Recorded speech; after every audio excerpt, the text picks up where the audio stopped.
Est-ce que bas les masques ou pas en politique? En tout cas, il y en a un qui va peut-être devoir porter un masque. C'est Kylian Mbappé qui a été blessé hier au visage lors de la première rencontre de l'équipe de France. Voilà, nez cassé. Tout de suite sur place en Allemagne, Cyril de la Morinerie. Cyril, quelle nouvelle de l'état de santé du champion?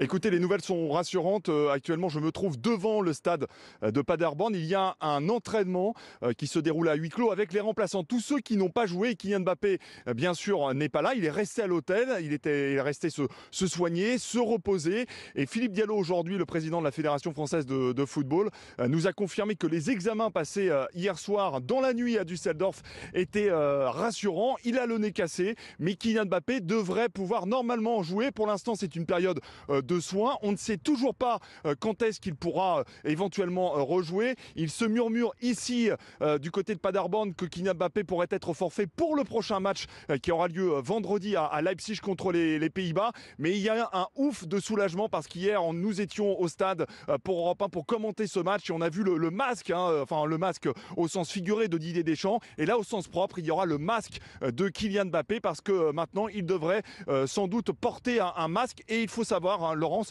que ça va mettre plusieurs jours à être confectionné si on veut vraiment un masque très solide. Mais plusieurs joueurs de football ont porté ou portent encore un masque, donc c'est tout à fait possible. En tout cas, on est rassuré et Kylian Mbappé vient ici à Paderborn, sans doute déterminé à continuer cet Euro. Il n'y a pas d'opération en vue pour le moment et Kylian Mbappé se repose donc aujourd'hui à l'hôtel. Tant mieux, et le plus important, merci Cyril de la Morinerie, c'est qu'il aille bien et qu'il puisse rejouer au football. Il a aussi évidemment pris des positions politiques depuis quelques jours, et pas que lui, un certain nombre de joueurs de l'équipe de France de football. J'aimerais juste qu'on écoute très rapidement le président de la FFF, Philippe Diallo, qui, alors dans un premier temps, il y avait un communiqué de la FFF, Fédération Française de Foot, qui disait attention, pas d'expression politique. Puis alors là, visiblement, c'est la liberté d'expression, qui est tout à fait légitime, qu'ils mettent en avant. Écoutez-le. J'ai toujours dit que je garantissais aux joueurs une liberté d'expression. Ce sont des jeunes hommes qui, et je pense qu'on doit s'en féliciter, ont un regard sur la société. Et moi, il ne m'appartient pas de brider leur souhait de s'exprimer sur un certain nombre de sujets qui concernent leur génération. Voilà, alors la liberté d'expression, évidemment, on est pour ici, Éric Revel. Ils ont le droit de parler politique, mais il faut que ce soit un tout petit peu cohérent avec attendez, alors, les instances si j'ai bien dirigeantes, suivi quand même tout ça, oui, parce qu'après la déclaration de Marcus Thuram, vous vous souvenez, anti-RN, bon, il a le droit de s'exprimer, il a le droit d'être contre le RN, il n'y a aucun sujet. Mais il y a eu un communiqué de la Fédération Française de Football. C'est le président qu'on vient d'entendre. C'est ça. Et le communiqué, si je me souviens bien, si j'ai pas trop de mémoire, expliquait que, allez, c'était bon, on devait jouer au football et observer une neutralité. Et là, le président, peut-être devant les remous, et puis Mbappé, c'est pas n'importe quel joueur. Il me semble quand même qu'il fait marche arrière. C'est-à-dire que le communiqué ne disait pas exactement ce que le président... Alors peut-être qu'il n'a pas vu le communiqué, le président, ou qu'il ne l'a pas signé. Mais il y a quand même un sujet. Non, mais on sent bien que tout le monde est embarrassé. Il y a une gêne. Et vous savez, j'ai entendu ce qu'on appelle un micro-trottoir, vous savez. Oui, quand on pose la question aux Français. D'un média qui interrogeait les supporters français en Allemagne, là, pour le Ils disent quoi alors? Attendez, à 90%, c'était... ils ont le droit de dire ce qu'ils pensent, notamment pour appeler à voter. Mais pour le reste, on est suffisamment grand pour savoir. Alors, des supporters de l'équipe de France. Louis et Rachel. En fait, ce qui est très gênant, et on voit que pour Philippe Diallo, on l'a mis dans une situation dans laquelle il n'a rien demandé à personne et il est dans une situation totalement impossible. Oui. Je pense qu'il n'y aura jamais de texte qui stipule que un joueur de football, même un sportif de haut niveau, n'a pas le droit d'exprimer ses convictions personnelles sur des sujets politiques. Enfin, et puis même, qu'est-ce qu'un sujet politique? Puisqu'on sait qu'il y a beaucoup de sportifs qui s'engagent pour défendre des causes, et parfois on est à la limite du politique. Enfin, c'est quand même très difficile de définir le contour de ce qu'est un engagement politique. Ensuite, moi, je pense que d'eux-mêmes, les joueurs de football devraient en fait s'abstenir parce qu'ils voient bien qu'à chaque fois, ça les met dans des situations pas possibles. Ça les met dans des situations pas possibles aussi parce que ça va toujours dans le même sens. Et moi, je connais pas un joueur de foot qui a appelé à soutenir des candidats de droite. Je connais pas un chanteur, un artiste qui a appelé à soutenir des candidats de droite. Si c'était le cas, Louis, qu'est-ce qui se passerait? Ce n'est accepté que parce que c'est pour la gauche. Vous savez très bien ce qui se passerait. Et qu'est-ce qui s'est passé? terminé pour Faudel, Amine El Khatmi blacklisté partout. Faudel, fin de il a carrière. perdu une partie de son public. Voilà, exactement. Donc si un artiste s'amusait à ça, Marc Ce qui est Fauci, terrible, c'est que là, il la serait condamnation, elle est de facto éventuellement sorti de la morale. scène. C'est-à-dire qu'il y a un Allez, tollé ok, par rapport Louis. au fond. Je passe la mais- parole aux mais autres. il va rien perdre Aux en femmes. termes de rémunération. Parole aux femmes. Et ce qui est dit quand même par Amine, c'est que Faudel, lui, a perdu de l'argent. A été sanctionné. Une partie de son public et de l'argent, et c'était vrai pour Doc Gynéco, et c'était vrai pour en partie pour Enrico Macias, qui ont soutenu Nicolas Sarkozy à qui ont l'époque. soutenu Nicolas Rachel Sarkozy. Kahn. Moi, évidemment, la liberté d'expression en termes d'idées, de paroles, et aussi la liberté d'expression en termes de jeu. C'est-à-dire qu'à partir du moment où ça ne nuit pas à la cohésion de cette équipe, tout va bien, à mon sens. Après, les propos de Kylian Mbappé, c'est vraiment en cohérence, à mon avis, avec ce qu'est le sport. Pour moi, le sport, c'est quelque chose d'éminemment politique. Il a une position, très sincèrement, qui est en lien avec l'émancipation, l'humanisme, le dépassement. Pour moi, bon, alors, même si il a appelé à ne pas voter aux extrêmes, ensuite, il y a eu des prises de parole de certains qui sont qualifiés d'extrêmes, qui ont dit qu'ils ne se reconnaissaient pas dans les extrêmes. Donc, au fond, pour moi, ça ne mange pas de pain. Enfin, je trouve qu'on a beaucoup parlé de ça, alors même que l'incidence n'est pas majeure pour nous. Marc Totti.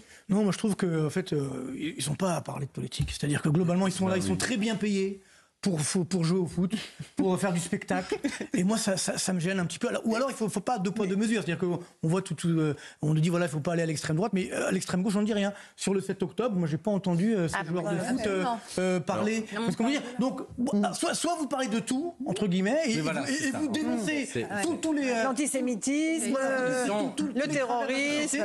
Soit vous taisez, vous faites votre boulot. Voilà. Et voilà, moi, je vois, d'un point de vue économiste, on me demande tous les jours, est-ce que vous voulez pas, dites-nous pour qui il faut voter. Non, allez voter, certainement. Après, évidemment, tout à l'heure, je vous l'ai dit sur les programmes, effectivement. Oui, vous allez chiffrer les programmes, voilà. Quand on voit un programme qui explose évidemment les compteurs en termes de déficit public et donc qui aime pas la France, finalement, là, on se dit, bon, il y a quand même un problème. Mais ça veut pas dire, je vous ai pas dit allez ou pas voter. Après, chacun est intelligent.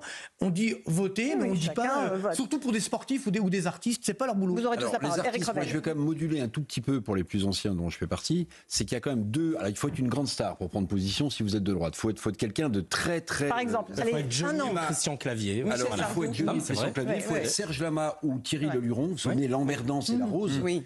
Attendez, Thierry Leluron, c'était une immense star à l'époque. Il avait quand même fait cette chanson à l'époque où Mitterrand est triomphant, vous imaginez. Et puis Serge Lama, il y a une émission célèbre sur une chaîne qu'on connaît bien avec Laurence, où il dit des choses à quelqu'un qui l'interpelle sur la gauche, mais réécoutez cet extrait, c'est absolument hallucinant. Et Serge Lama s'est demeuré pendant 50 ans une star absolue, quoi. Mais il faut toujours Napoléon. pas être n'importe qui. Sabrina Medjeber. Oui, en fait, toute l'ambiguïté réside dans le fait qu'il parle de politique sans réellement démontrer son appartenance politique. Du coup, il ne tombe pas sous le coup de l'interdiction de s'exprimer au titre de l'article 1 des statuts de la Fédération française de football, qui, en raison de sa délégation de service public, interdit aux membres, à ses agents et à ses usagers de faire œuvre de l'appartenance politique, syndicale, religieuse ou idéologique. Donc, les propos sont assez ambigus. Du coup, on ne peut pas lui reprocher de parler de politique puisqu'il ne cite pas nommément un parti politique. En revanche, je partage tout à fait ce qu'a dit Marc au sujet de cette indignation à géométrie variable. Il s'indigne du fait que les extrêmes montent.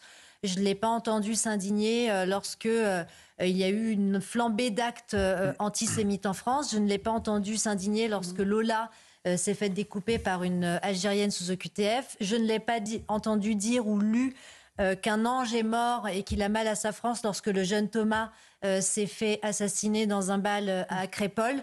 Donc c'est ça, moi, qui me révulse en réalité chez ces stars, ce monde-là élitaire qui a grandi dans une France qui n'est pas leur France.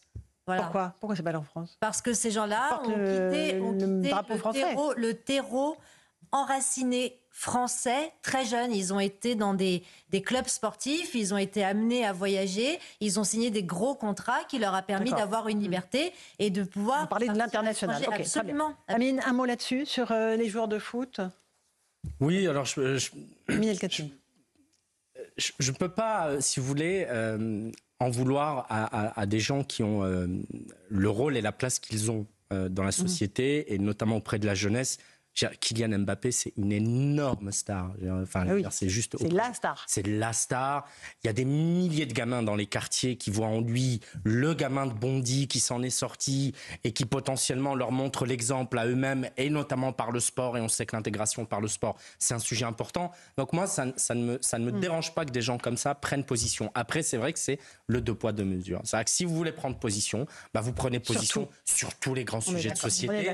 On sait qu'en plus, maintenant, une partie du public fait pression sur les artistes. On a vu ce qui s'est passé après le 7 octobre. Pourquoi Gad Elmaleh n'a pas dit un mot sur le 7 octobre et pourquoi Arthur s'est exprimé. Du coup, Arthur est lynché. Donc on voit qu'il y a aujourd'hui des campagnes, littéralement, de mobilisation d'une partie du public. C'est pour ça qu'il faut être prudent. Pardon, excusez-moi, mais nous-mêmes, on ne s'exprime pas sur tout. Il y a aussi des sujets qu'on peut rater. Donc c'est quand même fou de demander... On n'en rate pas beaucoup. Hein. Non, mais non, mais ici, on n'en rate pas. Non, mais je parle d'un point de vue personnel. Je dis ça, je dis rien. non, mais d'un point de vue personnel. Bien sûr. Voilà, sur les réseaux sociaux, il y a aussi des sujets qu'on peut rater. On ne peut pas demander à un jeune aussi brillant que lui de s'exprimer surtout. Là, en l'occurrence, c'est très cohérent. On termine en lui souhaitant un bon rétablissement. Et il y a un petit clin d'œil d'Antoine Dupont, le joueur de rugby, vous savez, qui pareil, il y a eu une très grave blessure lors de la Coupe du Monde, qui a fait un petit tweet en lui disant, parce que Mbappé avait dit, est-ce que quelqu'un a des idées de masque, parce qu'il va devoir porter un masque pour éviter de renforcer sa fracture au nez. Il lui dit, MP pour un code promo Mbappé, j'ai des plans, bon courage surtout. Voilà, la solidarité entre sportifs de très haut niveau. Petite pause, on se retrouve dans un instant, on va parler de la gauche, du Front populaire, de François Hollande aussi, mon cher Aminel. À tout de suite dans Punchline sur CNews.